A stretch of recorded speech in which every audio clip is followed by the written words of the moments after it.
पालघर लोकसभा सार्वत्रिक निवडणुकीच्या अनुषंगाने आहे ते सर्व संपूर्ण राज्यामध्ये आहेत ते जय्यत प्रशासनाची तयारी सुरू आहे। पण एकंदरीत जर शासनाच्या नवीन नियमानुसार जे आहे ते मतदारांपर्यंत पोहोचण्याचं जे आव्हान आहे ते शासनाकडे आहे। त्याच माध्यमातून जे आहे शासनाने ज्या नवीन धोरणानुसार जे आहे ते मतदारांपर्यंत पोहोचण्यासाठी विविध उपक्रमांच्या माध्यमातून जे आहे मतदारांपर्यंत जनजागृती केली जाते।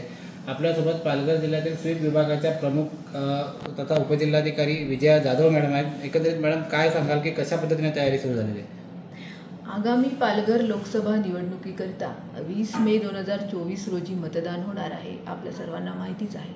माननीय जिल्हाधिकारी श्री गोविंद बोडके सर यांच्या मार्गदर्शनाखाली स्वीप विभागाचे काम अतिशय जय्यत रीतीने चालू आहे।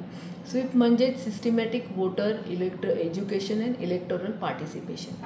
मतदान प्रक्रियेत मतदारांचा सहभाग आणि त्यांच्यामध्ये जनजागृती होणं हे अत्यंत आवश्यक आहे।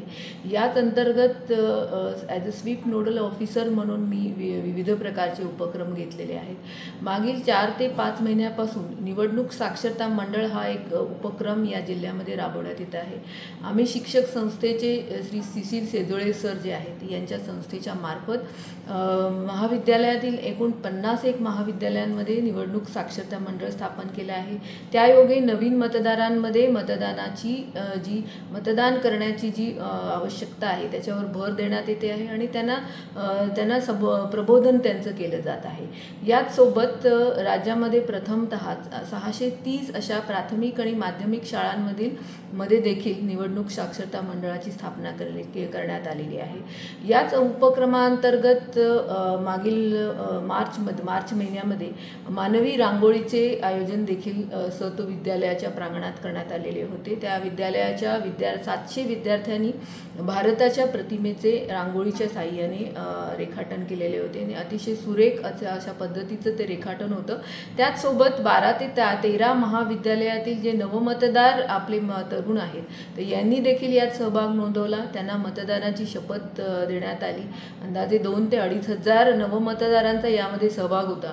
या सगळ्या माध्यमातून मतदारांनी मतदान करावे हा संदेश आम्ही देण्याचा प्रयत्न केला। त्याचाच पुढील उपक्रम जो नाविन्यपूर्ण उपक्रम जो म्हटला जाईल असा प्रकारचा जो आहे ते जिल्ह्यामध्ये 7,80,000 इतकी शालेय विद्यार्थ्यांची संख्या आहे। तर या शालेय विद्यार्थ्यांच्या मार्फत आपण त्यांच्या पालकांपर्यंत पोहोचण्याचा प्रयत्न करत आहोत संकल्पपत्राच्या माध्यमातून। हे संकल्पपत्र म्हणजे काय तर विद्यार्थी त्या संकल्पपत्राद्वारे आपल्या पालकांकडे हट्ट धरत आहेत की माझं भविष्य सुरक्षित ठेवण्यासाठी तुम्ही आगामी निवडणुकीत जरूर मतदान करा आणि मला खात्री आहे या नाविन्यपूर्ण उपक्रमाचा निश्चित फायदा होईल। अंदाजे 15 ते 16 लाख मतदारांपर्यंत या केवळ एका उपक्रमाद्वारे आम्ही पोहोचणार आहोत आणि निश्चितच आगामी निवडणुकीमध्ये मतदानाच्या टक्केवारीमध्ये याची वाढ होताना दिसेल, मला याची खात्री आहे। नक्कीच आपल्यासोबत उपजिल्हाधिकारी विजया जाधव होत्या ज्या स्वीप विभागाच्या प्रमुख आहेत। त्यांनी एक अनोखा उपक्रम जो आहे तो राबवण्याचा प्रयत्न केला आहे। जवळपास तो यशस्वी पण झालेला आहे। अनेक वेळा जे आहे ते विद्यार्थी आपल्या पालकांकडे वेगवेगळे हट्ट करत असतात, परंतु हा असाच हट्ट मतदान करावा असाच प्रकारचा वेगळा हट्ट जो आहे तो विद्यार्थ्यांनी आपल्या पालकांशी करावा अशा प्रकारचा अनोखा जो आहे उपक्रम तो या प्रशासनामार्फत राबवण्यात आलेला आहे। पालघर जिल्ह्यात जर एकंदरीत बघायला गेलं तर मतदारांची संख्या जी आहे ती मोठ्या प्रमाणात वाढलेली आहे आणि शहरी भागामध्ये जर बघायला गेलं तर वसई, विरार, नालासोपारा या क्षेत्रामध्ये जर आहेत मतदारांची संख्या वाढलेली आहे। परंतु यापर्यंत पोहोचण्यासाठी जो आहे प्रशासनाचा जो हा अनोखा उपक्रम आहे तो नक्कीच जाईल आणि या मतदानाच्या प्रक्रियेतून मतदानाची टक्केवारी वाढेल असा विश्वास जो आहे तो प्रशासनाला वाटतो आहे। योगेश चांदेकर, टाइम्स नाव मराठी, पालघर।